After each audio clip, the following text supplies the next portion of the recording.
Good morning बच्चों। आज की क्लास में हम लोग बातचीत करने वाले हैं क्लास 12th के चैप्टर सेकंड के बारे में। चैप्टर नंबर 2 जो हमारा है इलेक्ट्रोकेमिस्ट्री, उसके बारे में आज की क्लास में हमारी आपसे बातचीत होगी। आज इलेक्ट्रोकेमिस्ट्री की फर्स्ट क्लास है जहां पर हम इंट्रोडक्शन के बारे में बातचीत करेंगे, यानी कि आज की इस क्लास में हम आपको बताने वाले हैं कि इस इलेक्ट्रोकेमिस्ट्री चैप्टर के अंतर्गत हम आपको क्या पढ़ाएंगे। यानी कि ये जो इलेक्ट्रोकेमिस्ट्री है ये हमारे सिलेबस का एक ऐसा चैप्टर है जिसमें हमें यह सीखना होगा कि हम सेल का, बैटरी का आदि के कॉन्सेप्ट के बारे में हमें जानकारी होनी चाहिए। अब लेकिन हमें पहली बात तो ये जानना होगा कि ये इलेक्ट्रोकेमिस्ट्री जो चैप्टर हम पढ़ने जा रहे हैं इसका हमारी पिछली क्लास से क्या रिलेशन है। ठीक है, हम आज की इस क्लास में आपको इस इलेक्ट्रोकेमिस्ट्री के पीछे से रिलेट करके बताएंगे और साथ ही साथ इस इलेक्ट्रोकेमिस्ट्री के अंतर्गत क्या कंटेंट हम आपको पढ़ाएंगे, कितना कंटेंट है, कैसे कैसे उसको डिस्कस करना है, उन सभी बारे में हमें बातचीत करनी है। जरा गौर से सुनिएगा, यह इलेक्ट्रोकेमिस्ट्री चैप्टर केमिस्ट्री की एक ब्रांच के अंतर्गत आता है। ठीक है, इलेक्ट्रोकेमिस्ट्री, इलेक्ट्रो मतलब इलेक्ट्रिसिटी की बात हो गई, केमिस्ट्री का मतलब केमिकल रिएक्शन की बात हो गई। यानी कि कुल मिलाकर ये कहा जाता है कि केमिकल रिएक्शन की वजह से जब करंट जनरेट होने लगे तो उसी को हम इलेक्ट्रोकेमिस्ट्री के अंतर्गत पढ़ते हैं। यानी केमिकल रिएक्शन कराइए और करंट पाइए तो हम आपको केमिस्ट्री के अंतर्गत पढ़ते हैं, इलेक्ट्रोकेमिस्ट्री के अंतर्गत यही पढ़ाया जाएगा। अब बेसिक जो क्वेश्चन है वो तो ये था, अब हमें समझना ये है कि कहीं पर रिएक्शन होगा तो उससे करंट जनरेट होगी कि नहीं होगी, और होगी तो कैसे होगी, उन सभी विषयों पर हमारी आपकी बातचीत होनी है। उससे पहले आपको जानकारी के लिए बता दें कि यह चैप्टर आपके क्लास 11 से रिलेट करता है। यानी कि जब आप क्लास 11th में हुआ करते थे तो आपको याद हो तो क्लास 11th में आप एक चैप्टर सेकंड बुक का फर्स्ट चैप्टर रिडॉक्स रिएक्शन पढ़ते थे, याद आया?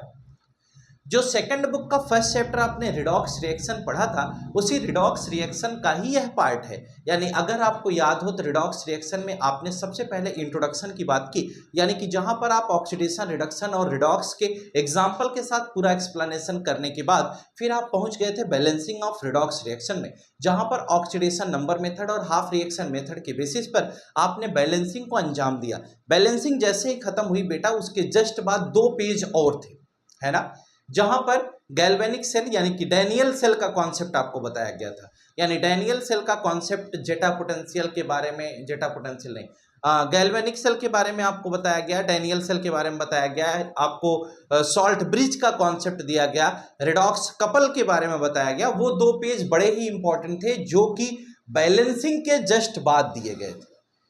तो वहां पर जो चीजें आपने पढ़ी थी यानी कि सेल के बारे में, इलेक्ट्रोकेमिकल सेल के बारे में, जो वहां पर कॉन्सेप्ट आपने पढ़ा था वही सेम टू सेम कॉन्सेप्ट उतने से ही उठा करके ये नया चैप्टर बना दिया इलेक्ट्रोकेमिस्ट्री।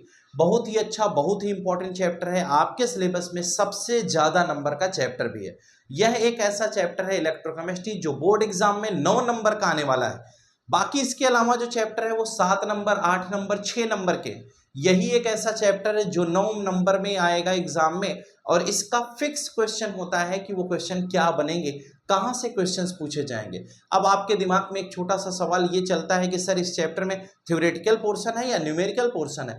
बेटा इसमें 60% के आसपास न्यूमेरिकल है, 60 to 70%, और 30 to 40% आपका क्या है, थ्योरेटिकल पोर्शन है। यानी कि न्यूमेरिकल पोर्शन 60% के आसपास में है, तो हमें न्यूमेरिकल पर भी फोकस करना होगा। अब जरा हमें ये चीज देखनी है कि इस चैप्टर के अंतर्गत हमें क्या क्या पढ़ना है और यह चैप्टर कितने पार्ट में डिवाइडेड है, और सर इसको कैसे पढ़ा जाए तो बेटर होगा। ठीक है, हमारे हिसाब से इस चैप्टर को 3 पार्ट में हम डिवाइड करके पढ़ते हैं।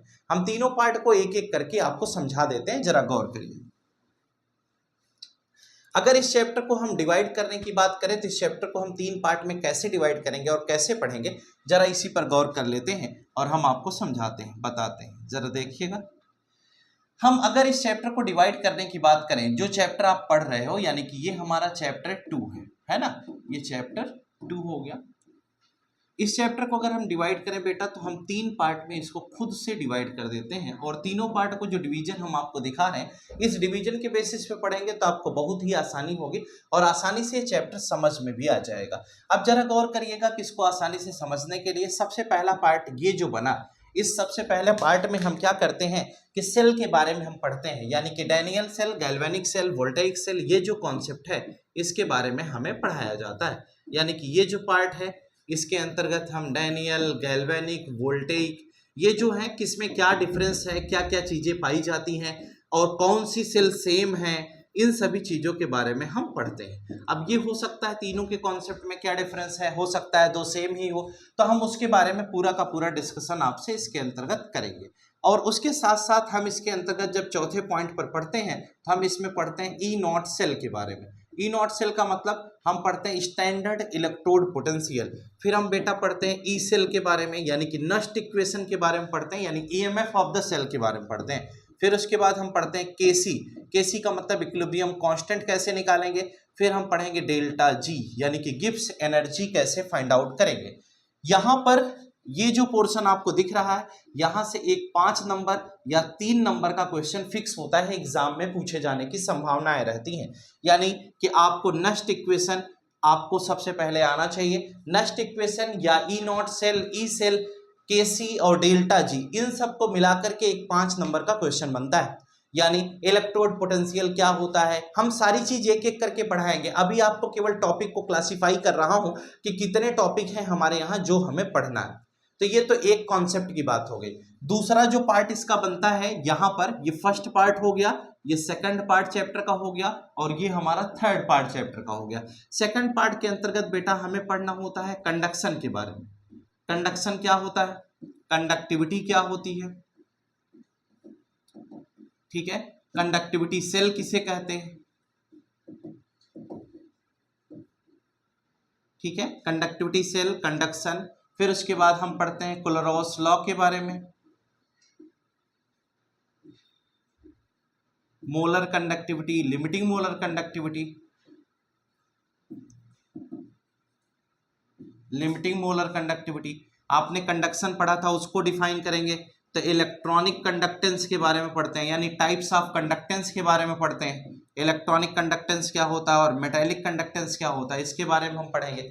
आयोनिक कंडक्टेंस, ठीक है। ये पूरा का पूरा पोर्शन एक हो गया जहां पर हमें इस सेकंड पार्ट के अंतर्गत ये सारी चीजें पढ़ाई जाती हैं। उसी के बाद थर्ड के बाद ये कंडक्टेंस जैसे ही खत्म होता है, उसी के बाद इसमें एक टॉपिक और आता है जिसे हम कहते हैं फैराडे लॉ ऑफ इलेक्ट्रोलिसिस, यानी फैराडे लॉ ऑफ इलेक्ट्रोलिसिस, ये एक टॉपिक और हो जाता है, ठीक है। ये केवल टॉपिक हम बातचीत कर रहे हैं। ये सेकंड पोर्शन है, यानी फर्स्ट पोर्शन ये हो गया, सेकंड पार्ट ये हो गया। फर्स्ट पार्ट तो पूरा का पूरा न्यूमेरिकल पोर्शन है, सेकंड पार्ट में थ्योरेटिकल और न्यूमेरिकल दोनों पोर्शन मौजूद हैं। ये पार्ट थोड़ा सा आसान है, इसको थोड़ा सा दिमाग लगाना पड़ता है। इसके लिए आपको दो बातें और ध्यान में रखनी होंगी, एक लॉग टेबल आपको आना चाहिए और दूसरा बेटा एंटी लॉग टेबल आना चाहिए। यानी कि इसके लिए ये सारी चीजें आपको मालूम होनी चाहिए। लॉग टेबल और एंटी लॉग टेबल की जानकारी होगी तो आप इस पूरे कॉन्सेप्ट को आसानी से पढ़ सकते हैं। अब हम बात करते हैं सेकंड के बाद थर्ड वाले पोर्शन पे चलते हैं कि थर्ड वाले पार्ट में हमें क्या डिस्कस करना। तो जरा गौर करिएगा, ये जो थर्ड पार्ट है इसके अंतर्गत हमें मेनली बात करनी है बैटरी के बारे में, ठीक है। तो बैटरी में हम क्या पढ़ते हैं, इसमें दो बैटरी की बात होती है, एक प्राइमरी की बात होती है और एक सेकेंडरी की बात होती है। अब प्राइमरी और सेकेंडरी के भी दो दो पार्ट हैं, वो हम लोग समय आने पर पढ़ेंगे, ठीक है। इसमें लैग्रांजे सेल के बारे में बात करते हैं, फिर इसमें मरकरी सेल के बारे में बात करते हैं, इसमें लेड स्टोरेज बैटरी के बारे में बात करते हैं, इसमें निकल कैडमियम बैटरी के बारे में बात करते हैं। तो ये इसकी बात हो गई। और बैटरी के बाद दूसरा टॉपिक आता है, इसमें फ्यूल सेल हमें पढ़ाया जाता है, ये क्या होता है और इसका इंपॉर्टेंस क्या है, यूज क्या है, एप्लीकेशन क्या है। और लास्टली हम इसके अंतर्गत कोरोजन के बारे में बात करते हैं। यानी कि ये चैप्टर की पूरी रूपरेखा हो गई। यानी कि अगर हम आपसे डिस्कस करें कि ये जो इलेक्ट्रोकेमिस्ट्री चैप्टर पढ़ रहे हैं उसमें ये सारी बातें हमें डिस्कस करनी है, तो हाँ, ये सारी चीजें हमें इलेक्ट्रोकेमिस्ट्री के अंतर्गत पढ़नी होगी। अब अगर हम शुरुआत से बात करें, फिर से हम आपको समझाएं सारी की सारी बात, तो जरा गौर करिएगा बेटा। सबसे पहली चीज आप जरा गौर से सुनिएगा, यह जो इलेक्ट्रोकेमिस्ट्री चैप्टर नंबर 2 है आपके 12th क्लास के सिलेबस का, इस चैप्टर 2 में जब हमें इस चैप्टर को पढ़ना होगा उससे पहले हमें रिडॉक्स रिएक्शन की जानकारी होना बेहद जरूरी है, क्योंकि इस चैप्टर की जो नींव रखी गई उसमें रिडॉक्स रिएक्शन का बहुत बड़ा रोल है। अगर हमें रिडॉक्स रिएक्शन की जानकारी होगी और साथ में हम जो डैनियल सेल का कॉन्सेप्ट एक बार पढ़ करके आए हैं क्लास 11th में, उसके बारे में अगर हमें थोड़ा जानकारी होगी तो हमें इन सेल के बारे में पढ़ने में तनिक भी हिचक नहीं होगी, कहीं से कोई परेशानी नहीं आएगी, ठीक है।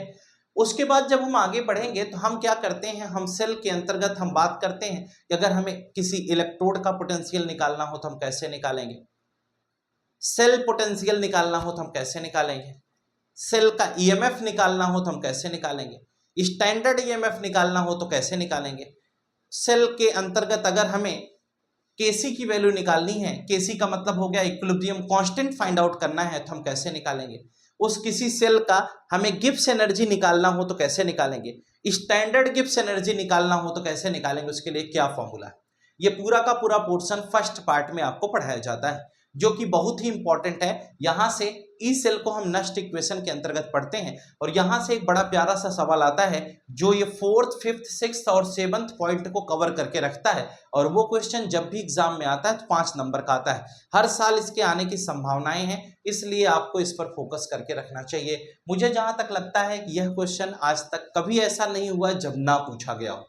3 नंबर का क्वेश्चन आएगा तो सीधा नस्ट इक्वेशन पूछता है यानी ई सेल निकालने को, और अगर 5 का आता है तो उसमें केसी और डेल्टा जी भी पूछ लेता है। ये इतना इंपॉर्टेंट पार्ट फर्स्ट वाला है जहां पर ये पूरा का पूरा न्यूमेरिकल है, ये पार्ट थ्योरेटिकल है। अगर हम इस सेकंड पोर्शन में आते हैं तो हमें बातचीत करनी है कि अगर हम इलेक्ट्रोलाइटिक सॉल्यूशन बनाते हैं यानी कि NaCl का सॉल्यूशन, KCl का सॉल्यूशन, कोई ऐसा सॉल्यूशन ले लेते हैं, उस सॉल्यूशन में कंडक्शन होगा, करंट अगर हम पास कराएंगे तो करंट पास होगा कि नहीं, और होगा तो कैसे होगा, उसमें रेजिस्टेंस होगा कि नहीं, कंडक्टिविटी क्या होती है, रेजिस्टिविटी क्या होती है, कंडक्शन क्या है, कंडक्टेंस क्या है, कप्पा क्या है, इन तरह की तमाम सवालों पर हमें चर्चा करनी होगी। साथ ही साथ हम कंडक्टिविटी सेल के बारे में भी पढ़ेंगे। कंडक्टिविटी सेल का मतलब एक ऐसा सेल जिसके अंतर्गत हम किसी सॉल्यूशन को भर दें तो सॉल्यूशन का रेजिस्टेंस हम फाइंड आउट कर सकें, इस पर भी हमें बातचीत करनी होगी, ठीक है। और कंडक्टिविटी सेल की जरूरत क्यों पड़ी, बनाई क्यों गई, इस तरह के तमाम सवालों पर हमारा डिस्कशन होगा।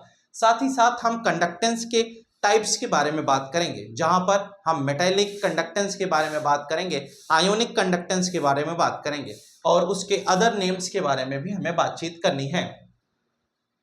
उसके बाद हम कोलरॉस लॉ के बारे में पढ़ेंगे, यानी फिर कंडक्टिविटी के टाइप्स के बारे में बात करेंगे, molar conductivity, limiting molar conductivity, और वहीं से कोलरॉस लॉ के बारे में डिस्कशन होगा। कोलरॉस लॉ में क्या बताया गया था उसका पूरा का पूरा कॉन्सेप्ट पढ़ने के बाद, स्ट्रॉन्ग इलेक्ट्रोलाइट, वीक इलेक्ट्रोलाइट की केस समझने के बाद फिर हम आगे बढ़ेंगे जहां पर हम फैराडे लॉ ऑफ इलेक्ट्रोलिसिस के बारे में बात करेंगे और वहीं पर हम इलेक्ट्रोकेमिकल और इलेक्ट्रोलिटिक सेल का डिफरेंशिएशन भी करेंगे। ये हमारा सेकंड पार्ट हो गया इस चैप्टर का।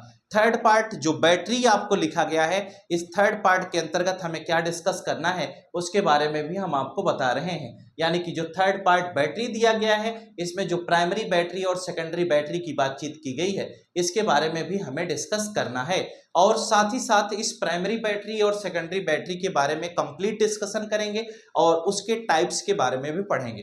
उसके बाद हमें फ्यूल सेल पढ़ाया जाएगा और फ्यूल सेल के बाद हमें कोरोजन के बारे में बताया जाएगा। तो ये हमारा थर्ड पार्ट के अंतर्गत हो गया। अब जरा ध्यान दीजिएगा, इस बैटरी और फ्यूल सेल को मिलाकर एक क्वेश्चन एग्जाम में आता है। या तो फ्यूल सेल से आता है तो 1 नंबर का क्वेश्चन आता है, बैटरी से क्वेश्चन आता है तो 3 नंबर का क्वेश्चन आता है। बैटरी से जो क्वेश्चन पूछा जाता है उसमें सेल रिएक्शन पूछी जाती है, तो वो हम आपको सिखाएंगे कैसे हम सेल रिएक्शन सॉल्व करते हैं। अगर दूसरी चीज, ये जो सेकंड पार्ट है, इससे एक क्वेश्चन बनने की संभावना होती है, या तो वो सीधा कोलरॉस लॉ पूछ ले या क्वेश्चन फैराडे लॉ से आ जाए, ठीक है। यहाँ कोलरॉस लॉ, फैराडे लॉ दो बहुत इंपॉर्टेंट टॉपिक है। फैराडे लॉ से अभी नीट के एग्जाम में लगभग 8 नंबर के क्वेश्चन पूछे गए थे, तो फैराडे लॉ से भी क्वेश्चन आता है, कोलरॉस लॉ से भी आता है, या फिर ऊपर ये जो इसके बारे में बताया गया ये जितना पोर्शन है इससे भी क्वेश्चन इसके फॉर्मूले पर बनाया जा सकता है। यानी कि या तो ऊपर से एक क्वेश्चन आएगा या नीचे से एक क्वेश्चन बन सकता है, 2 क्वेश्चन बन सकता है। तो ओवरऑल ये जो चैप्टर सेकंड है ये एग्जाम में 9 नंबर का आ रहा है और ये चैप्टर बहुत ही इंपॉर्टेंट है। तो उम्मीद करता हूं कि आप ध्यान देंगे, मन लगाकर पढ़ेंगे और इसको बेहतरीन ढंग से समझने का प्रयास भी करेंगे। यह चैप्टर आपके लिए बेहद इंपॉर्टेंट है क्योंकि मैक्सिमम मार्क्स कवर कर रहा है। इसके पहले जो सॉल्यूशन चैप्टर हमने आपको पढ़ाया था उसमें 7 मार्क्स का कोर्स था, यह 9 मार्क्स का चैप्टर है और बेहतर तरीके से अगर आप पढ़ेंगे तो आपको अच्छा समझ में आएगा। और हम आपसे यही गुजारिश करते हैं कि आप एनसीईआरटी का सबसे पहले यूज करिएगा, उसके बाद रेफरेंस बुक पढ़िएगा। हम जहां जो लाइन जितनी इंपॉर्टेंट होगी एनसीईआरटी की वो साथ साथ आपको बुक के साथ साथ डिस्कस भी करते चलेंगे, ठीक है। यहां तक की बात हो गई। ये तो था चैप्टर 1। चैप्टर 2 का लेक्चर 1 यानी कि इंट्रोडक्शन पार्ट में हमने ये सारी चीज डिस्कस कर ली। अब हम एक एक पार्ट करके डिस्कस करेंगे आपके साथ आने वाली क्लास में। लेक्चर 2 से हम एक एक पार्ट को डिस्कस करेंगे और बेहतरीन तरीके से आपको समझाने का पूरा प्रयास करेंगे, जहां पर हम आपको ये बताएंगे सेल का कॉन्सेप्ट क्या है, बैटरी का क्या है, कैसे क्या क्या चीजें पाई जाती हैं। हर एक छोटे बड़े कॉन्सेप्ट पर हम विचार करेंगे और आपको बेहतरीन समझाने का भी प्रयास करेंगे। हम उम्मीद करते हैं कि आपको ये क्लास अच्छी लगी होगी, समझ में आई होगी। और अगर आप चैनल पर नए हैं, अभी तक चैनल को सब्सक्राइब नहीं किया है, तो आप सब्सक्राइब जरूर कर लें, जिससे कि नए नोटिफिकेशन मिलते रहें। आज के लिए फिलहाल इतना ही। Good night to all of you. Today class is over. Thank you.